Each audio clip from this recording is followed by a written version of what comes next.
Bem-aventurados os aflitos. É um bom momento para refletirmos sobre esta passagem do Evangelho, onde Jesus diz assim: bem-aventurados os aflitos, porque serão consolados. Principalmente porque, em algum momento de nossas vidas, nós estamos sempre passando por algum tipo de aflição. Pequena, grande, intensa ou não intensa. Mas alguma aflição sempre nos preocupa. Mas o interessante é que a forma como nós encaramos essa aflição é que faz toda a diferença. Vamos estudar então? Olha só. Existem alguns questionamentos que o próprio Evangelho segundo o Espiritismo nos traz e que faz com que comecemos a pensar. A doutrina espírita nos ajuda a entender muitas razões para vários sofrimentos, aflições, tristezas, dores. Mas, frequentemente, nós escutamos esses questionamentos. Por que uns sofrem mais do que os outros? Por que uns nascem na miséria e outros na opulência, sem nada terem feito para justificar essa posição? A resposta é quase automática, não é? É fruto de vidas passadas. Ou fruto de falhas dessa vida mesma. Mas parece que isso para uns demora mais do que para outros, né? Parece que a aflição demora mais a passar para uns do que para outros. Por que para uns nada dá certo, enquanto para outros tudo parece sorrir, tudo parece acontecer? Uns ganham milhões na loteria, outros passam a vida toda jogando e nada. Uns se casam bem, outros estão sempre saudáveis, outros frequentemente doentes. Parece que os argumentos ligados a resultado da vida passada, parece que responde muito. Mas no dia a dia, no cotidiano, diante das dificuldades, a gente fica querendo saber os detalhes, né? Mas o que exatamente aconteceu? Por quê que uns conseguem se sair bem das dificuldades e outros não? Tudo isso, todos esses acontecimentos, eles entram na classificação das aflições.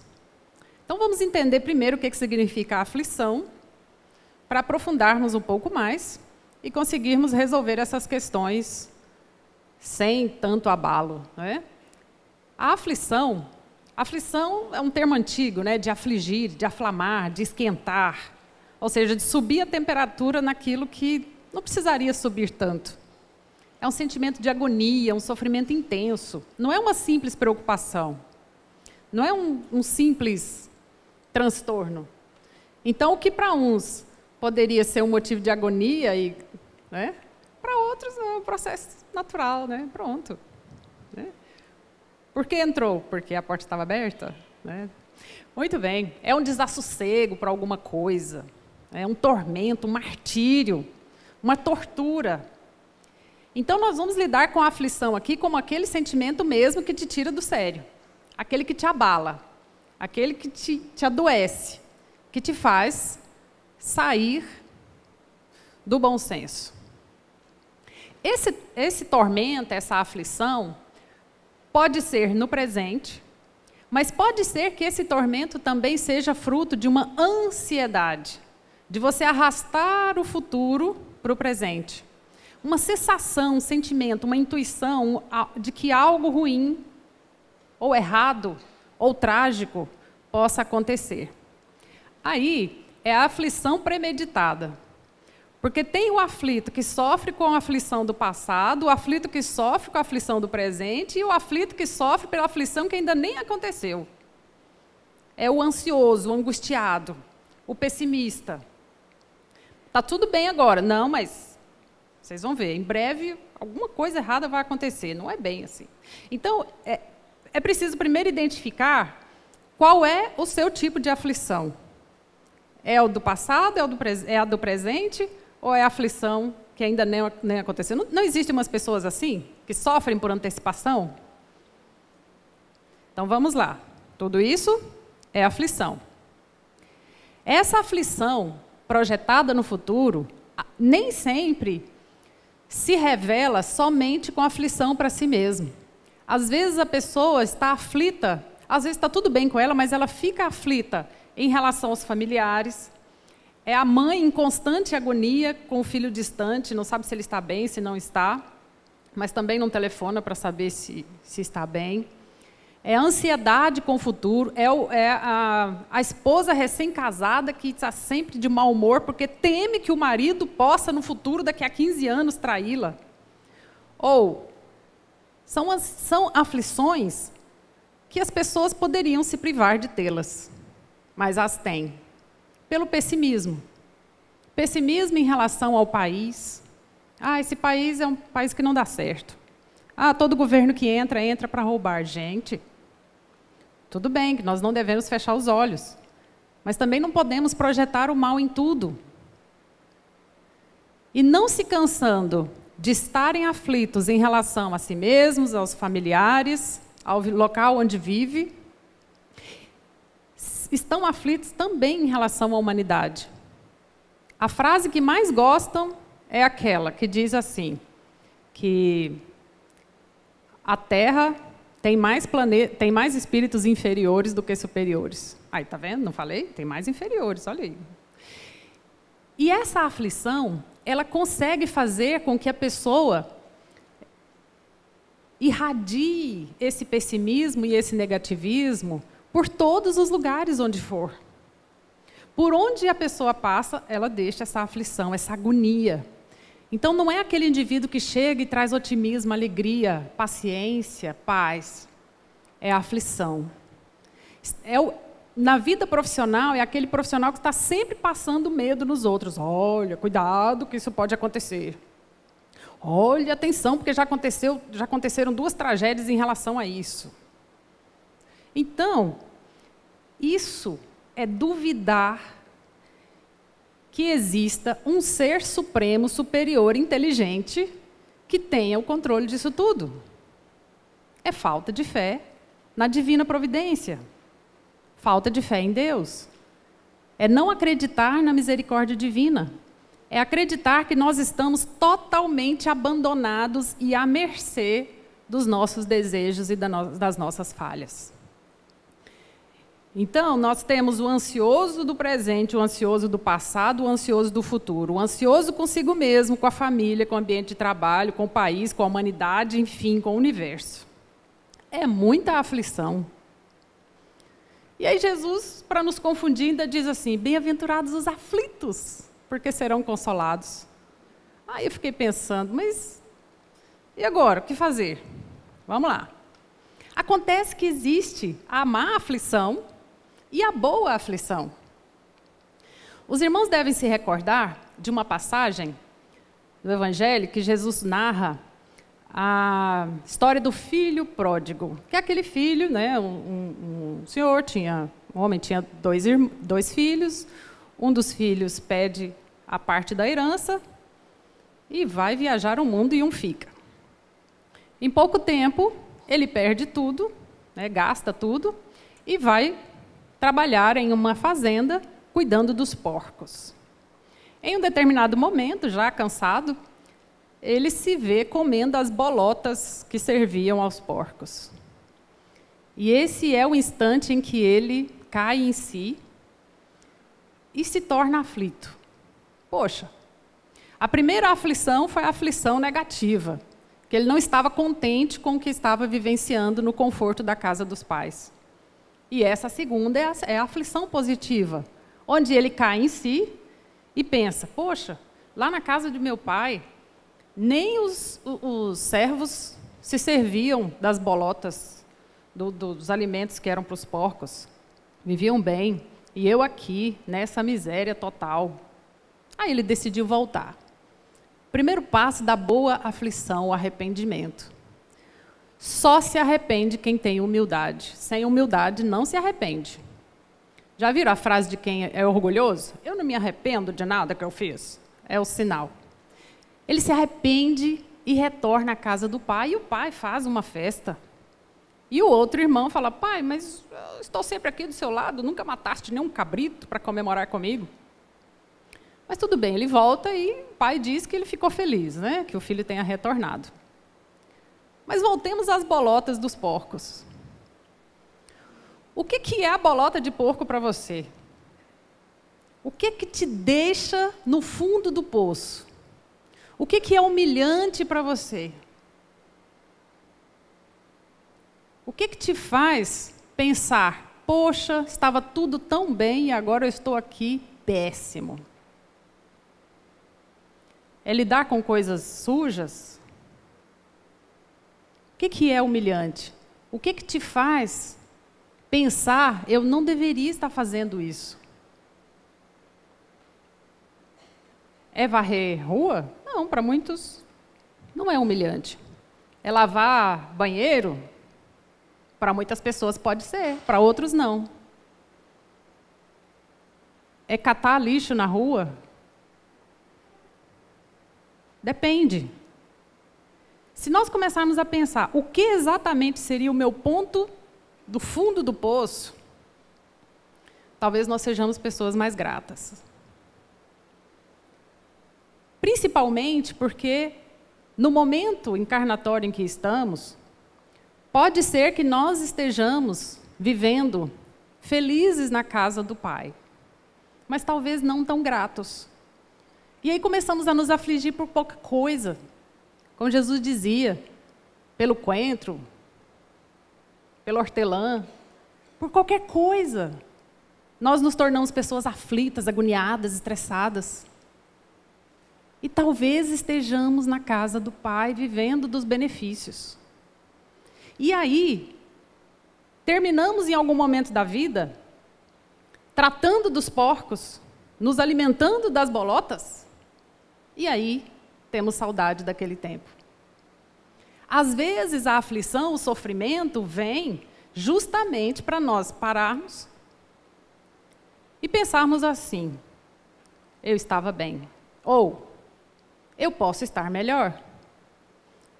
Porque pode ser que olhando aquele sujeito lá, tratando dos porcos, quem aqui for professor pode pensar assim, olha aí, está vendo a situação? Não estudou, teve que tratar dos porcos. Um sociólogo pode passar por lá e pensar assim, a culpa é da sociedade, é da desigualdade social. Um psicólogo pode olhar e pensar assim, desestrutura familiar, ó, cadê a mãe na história? Não estava nem presente, ó, coitado, veio parar aqui cuidando de porcos. Um político pode pensar, a culpa é do partido, né, da oposição, que não criou leis trabalhistas adequadas. Então, nós podemos observar isso de diversas maneiras. Mas o que nós precisamos entender é, a nossa vida não é retilínea. Ela oscila. E nessa oscilação, a nossa visão de aflição dependerá da visão ampla que nós temos de eternidade, que foi citada aqui essa noite. Então, às vezes, meus queridos, nós temos que ver a aflição, os momentos de aflição, como momentos de reflexão, de reconhecimento do próprio erro, de movimento, de ação. E é por isso que Jesus já deixou tudo bem claro, né? Bem-aventurados os aflitos, porque eles serão consolados. E a doutrina nos ajuda a entender que esse momento de aflição pode ser justamente o pagamento da dívida, a compensação, a ideia de que, se nós estamos no fundo, é porque já está na hora de subir, de repensar. Mas, às vezes, nós provocamos essas aflições, sim, em outras vidas, pode ser reflexo. Procuramos a resposta no hoje, não encontramos, então ela pode estar no ontem, sim. Ou no ontem bem próximo. Porque existem as pessoas que provocam as aflições, né? Servir a um senhor, às vezes, pode ser aflitivo, né? Nas condições de trabalho ali do filho pródigo, poxa, o trabalhador não tinha nenhum alimento. Aí a gente fala assim, mas nós não fazemos isso. Mas quem tem diarista aí sabe que se a diarista vem na segunda-feira a pia da cozinha fica um horror no domingo. Ah, deixa aí, segunda-feira a Maria lava. Patrões educados, os filhos levantam e arrumam a própria cama. Os não educados deixam a maior bagunça. Deixam a pasta de dente destampada. Usa o copo e deixa lá na pia. Ah, deixa, fulano, lava. Então, existem pequenos detalhes no nosso cotidiano. Ah, e aí, quando você não tem a diarista na segunda, você passa a deixar tudo limpo. E todos da casa contribuem para manter a casa em ordem, a casa limpa. Porque higiene não é obrigação de uma pessoa, é de várias. Então, quando a gente tem essa noção de que o sofrimento pode ser de vidas passadas, mas também pode ser dessa, a gente começa a evitar. Né? Para de ficar culpando sempre tudo. E aí Kardec nos ajuda a entender que essa dificuldade, esse tormento, ele é bom, porque pode ser que nós estejamos quitando. Estamos tristes, com os bolsos vazios, mas acabamos de usar todo o dinheiro para pagar toda a dívida que tinha. Agora, não estamos no -1, estamos no 0.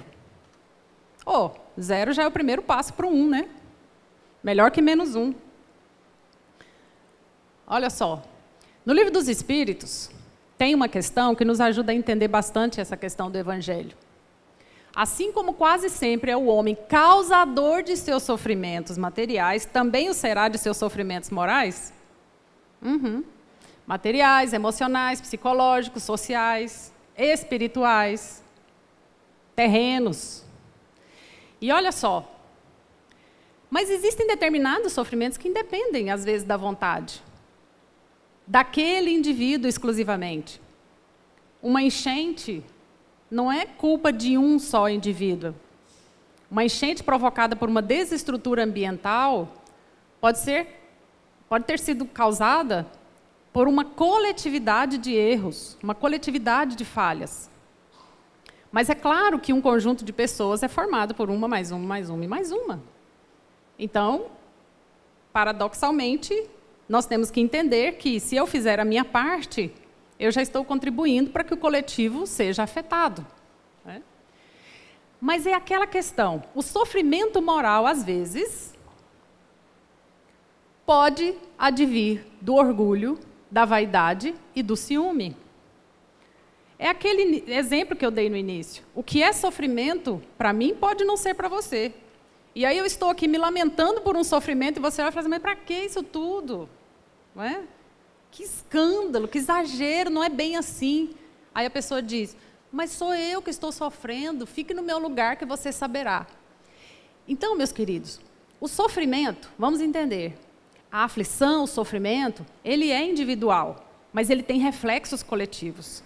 E o sofrimento coletivo, ele tem reflexos no individual. O que é sofrimento para um pode não ser sofrimento para outro, mas afeta sim, porque a dor do outro me sensibiliza, se eu for sensível, né? Então, essas pequenas torturas da alma podem ser provocadas por sentimentos que estão no inconsciente coletivo. E, às vezes, nós sentimos uma tristeza e nem sabemos o porquê. Pode ser que na casa ao lado, no apartamento ao lado, ou de cima ou de baixo, ou no país ao lado, inúmeras pessoas estejam em aflição, estejam em sofrimento. O que fazer, então, nesse instante? Se nós não estamos passando por nenhum sofrimento e nenhuma aflição, mas bate aquela tristeza, aquela angústia, do nada. Oração. Oração. Principalmente porque nós, às vezes, vemos ao lado injustiças que demoram demais a terem a reação da ação. Demoram demais. E aí a gente fica pensando assim, poxa vida, já fazem anos e nada aconteceu. Né? As penas, às vezes, demoram a vir sim. Às vezes, várias encarnações. Né? Mas aí a gente volta naquela luz que sempre nos ilumina.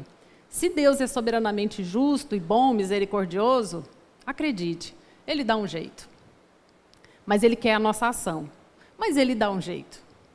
Ele sabe o que faz. Isso aqui não está entregue às traças, não está entregue ao caos. está tudo na mais perfeita ordem. Ah, aconteceu isso. Tá certo. Que tragédia, não é? Uma outra questão também que nos angustia quando é assim, por que os espíritos que estão sempre do nosso lado, nos inspirando, nos auxiliando, nosso anjo da guarda, por que quando nós estamos profundamente angustiados, em sofrimento moral, eles não vêm aqui como Lázaro, né? O Lázaro e o rico. Senhor, pede a Lázaro que venha colocar uma gota de água aqui para diminuir a temperatura. Por que os espíritos não vêm pelo menos com uma frase de aconchego? Só precisa dizer assim, tudo passa, calma, vai dar tudo certo. Às vezes eles vêm. Só que nós não ouvimos. Nós não paramos para ouvir. Às vezes nós ficamos assim, precisamos do auxílio espiritual, mas nós não silenciamos a mente. E já começamos, às vezes, uma oração automática. E, às vezes, ficamos conversando com os espíritos. Nos ajuda, Senhor, me ajuda, não sei agora. Mas nós não paramos, não silenciamos a mente para que eles possam interferir e nos acalmar. Essa é uma. Então, eles vêm em nosso auxílio, sim, mas nem sempre. Às vezes, eles sabem que nós precisamos passar por isso. Querem ver? Olha lá. Os sofrimentos dos espíritos ignorantes não constituem aflição para os bons espíritos. Nossa, mas eles não estão nem aí para o nosso sofrimento? Bom, não seria assim tão radical, não é? Não seriam tão frios. Mas eles sabem que o mal terá fim. Sabem que o mal é transitório. Que a dor é transitória, que o sofrimento é transitório. Aliás, dor é diferente de sofrimento, né? Se você perfurar o dedo, vai doer. Agora, se você vai sofrer com isso, depende do seu nível de conhecimento. A dor é inevitável. Não é? Dor é inevitável. O sofrimento é que é opcional. E os espíritos superiores sabem que o sofrimento nos ajuda a evoluir. E eles estendem a mão quando souberem, quando tiverem a certeza que nós nos arrependemos e queremos evoluir, queremos amadurecer. Então, para eles, o sofrimento nosso é aprendizado. Da mesma forma que para a criança de 7 anos, que o coleguinha chama para jogar bola, e ele tem que terminar a tarefa, aquilo para ele é um tormento. O que a gente fala? Não, primeiro o dever, depois o lazer. Aí eles ficam, né, irados. Mas eles precisam entender, primeiro o dever, depois o lazer. Não é? Então, o que é sofrimento? Para o espírito superior, é isso. Por isso que nós temos que abrir a nossa mente. Temos que entender que cada detalhe, cada minuto que nós passamos nesse planeta é um minuto de aprendizado. Aqui não é um parque de diversões, é uma escola, é um ambiente de trabalho. Então nós temos que abrir a nossa mente. E o estudo ajuda sim, as reflexões ajudam sim. Sentar aí e ouvir palestras ajuda sim, esclarece, amplia, abre a mente. Como, por exemplo, saber que o pessimista, ele obstrui iniciativas boas. É o aflito do futuro. Aquele que eu falei anteriormente, né? Tem um aflito do presente, do passado e do futuro. Aquele que se preocupa demais por antecipação. Opa, não estou dizendo para ninguém ser imprevidente. Só estou dizendo para não chegar às raias do extremismo. Olha só. Pensa com a mente voltada para a eternidade e não com a transitoriedade dos mundos perecíveis. Quando você tem uma visão ampla das coisas, você sofre menos. Porque você sabe que tudo é passageiro, que tudo é aprendizado. E começa a ver o lado bom disso. Abençoado é aquele que vê em todas as situações da vida bênçãos divinas para acender seu espírito rumo à felicidade imortal. Ah, me ofendeu. Opa, oportunidade para treinar a humildade. Nossa, que ingrato. Obrigado, Senhor, oportunidade para treinar o amor ao inimigo. Então, se nós começarmos a agradecer pelas oportunidades que temos, para colocarmos em prática a paciência, a fé, treinarmos a humildade, reduzir em nós o orgulho, a vaidade, tudo fica mais fácil. E o Mestre dos Mestres nos dá a senha para isso.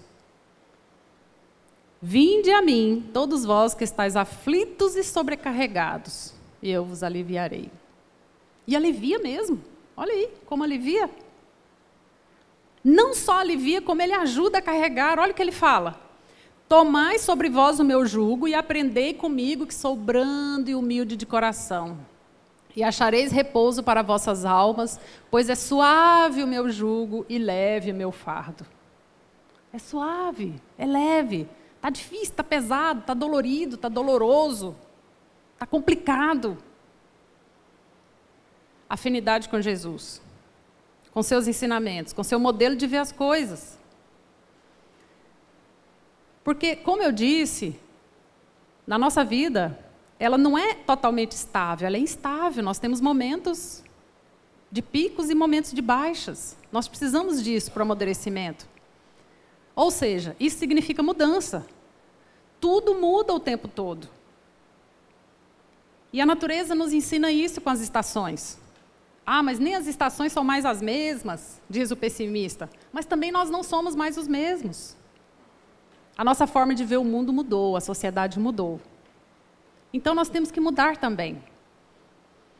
Temos que acreditar que nós podemos fazer um mundo melhor, podemos fazer um reino dos céus aqui pertinho de nós. Mas, se as mudanças estão aí fora, mas nós não mudamos de dentro para fora, vamos sofrer. Vamos sofrer como um galho rígido, que o vento vem, se não flexibilizarmos, quebra. Por isso que nós temos que ser mais ou menos como um lago, que reflete a luz. Como diz Emmanuel, né? Se essas águas vivem revoltas, as imagens ficam confusas. Então, os espíritos, às vezes, nos orientam, nos dão a dica de como resolver aquele problema terrível. Mas nós estamos tão agitados que nós não conseguimos entender o que eles querem nos dizer. E, às vezes, até compreendemos um conselho amigo de uma pessoa, de um familiar, como uma ofensa. O orgulhoso não suporta conselhos. O orgulhoso não suporta dicas. Porque ele pensa que já sabe tudo, né? Olha aí, então seja como um lago profundo e sereno. Ele é profundo, é sereno, mas é extremamente receptivo em suas extremidades. E ricamente fértil em seu interior. Ele não é uma água parada, ele é fértil. Ele deixa que plantas e animais floresçam no seu interior. Ele deixa que as ideias positivas, as ideias boas, o amor, a amizade aconteça, a fraternidade. Ele não é resistente a isso. Outra frase de otimismo, de André Luiz, grande sábio. Olha, por mais escura que seja a noite, o sol tornará a alvorecer. Nas circunstâncias difíceis, faze o melhor que puderes, sem o risco de perder a paz interior, que te assegura o equilíbrio. Então, aconteça o que acontecer, não perca a sua paz. Porque sem equilíbrio, aí que você não vai resolver mesmo. A aflição, ela vem para nos ensinar. Não é? Joana de Ângeles também diz assim, olha, as aflições na terra são os remédios da alma. Nas aflições, pense naqueles que sofrem mais do que você. Ou, poderia ser pior. Situações piores já aconteceram. Né? Nós vamos tirar isso de letra. Vamos trabalhar, orar, trabalhar e orar, que a coisa acontece. Então, como já disse várias vezes, se o orgulho está ali, firme, plantado, não consegue. E aí a pessoa pensa que todos têm má vontade para com ele. Que o outro é que deveria se flexibilizar para que ele continue no conforto. A culpa é sempre do outro. A frase de Joffre, né? Há sempre um outro no discurso do doente. Há sempre um outro no discurso do orgulhoso. É o outro. É o outro que precisa mudar. Em brigas de casais, se fulano mudasse, e ele? Não é? Nas brigas judiciais, mas foi o outro que não permitiu, o outro. Então, se no discurso do aflito tem sempre o outro, melhor repensar. Está partindo dele. Então, só para finalizar, a certeza de que no futuro nós seremos evoluídos, superiores, pode ser um futuro rápido ou pode ser um futuro demorado, faz com que a gente entenda que a eternidade está aí. É o pano de fundo que Deus nos dá para passarmos por todas as dificuldades e limitações, mas sem rancor, sem murmurações, porque as aflições estão aí. E tudo que a gente faz, é como Einstein dizia, né? Uma bola na parede, jogou a bola, ela volta. Então, sempre se pergunte, qual foi o passo dado, qual foi o primeiro sopro de vento para que esse furacão esteja acontecendo, né? Por que hoje eu estou hipertenso, diabético, obeso? Qual foi o primeiro passo? Nós sabemos que muitas doenças são multifatoriais. Claro, inúmeros fatores. E tudo que é multifatorial não se elimina com uma única causa. Eu tenho falado bastante sobre a questão da pedagogia do comprimido. Eu posso fazer o que eu quiser, depois eu tomo um comprimido e resolve. Assim para as dores, assim para muitas doenças que podem ser preveníveis. Então, se os males físicos são causados por nós mesmos, e aqui a gente não precisa trabalhar com a culpa, né, para a pessoa olhar no espelho e falar, é minha culpa, é minha culpa, é minha culpa, mesmo porque tudo é muito amplo, o que nós estamos fazendo de errado? É em relação ao alimento? Olha os 5 As. Guardem esses 5 As para vocês fazerem uma reflexão. É falta de alimento? É anemia? Dor de cabeça provocada por anemia? Desnutrição? Ou é excesso de alimento, que está levando à obesidade e outras doenças? É o A de atividade? É sedentarismo ou é excesso de atividades? Não para um minuto. E os poucos minutos que poderia dedicar à família está no computador respondendo e-mails. Ou no celular. É água? Falta de higiene? Não é? Falta de higiene. Contato com todo tipo de micro-organismo. Ou excesso de medicamentos. Acredita que o medicamento pode matar todos os vírus, bactérias e fungos, e aí tudo se resolve com o medicamento. Ânimo. Pensamentos negativos demais ou excesso de otimismo? Porque excesso de otimismo também pode levar ao adoecimento, ao acidente. Não, eu posso colocar 120 por hora, que esse carro aqui, essa S10, essa D20, essa Hilux é poderosa, posso confiar. Perdão aí para quem tem esses carros maravilhosos. Ou é questão do ambiente? Não se importa com as vulnerabilidades do ambiente, do frio, do calor, né? Ou é fator genético? Então, esses 5 As podem estar relacionados à nossa negligência, e aí vem o problema físico. O emocional, o moral e o espiritual já estão bastante óbvios, né? Que nós falamos. Então, se nós temos a certeza de que tudo é transitório e não nos apegamos, temos confiança na justiça de Deus, estamos constantemente estudando, conhecemos a nós mesmos e colocamos isso em prática, porque às vezes sabemos, mas não colocamos em prática. É possível compreender as causas e as consequências das coisas. Então, 2 palavrinhas importantes.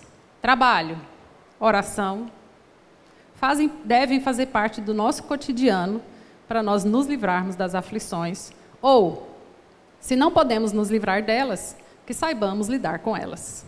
Muita paz.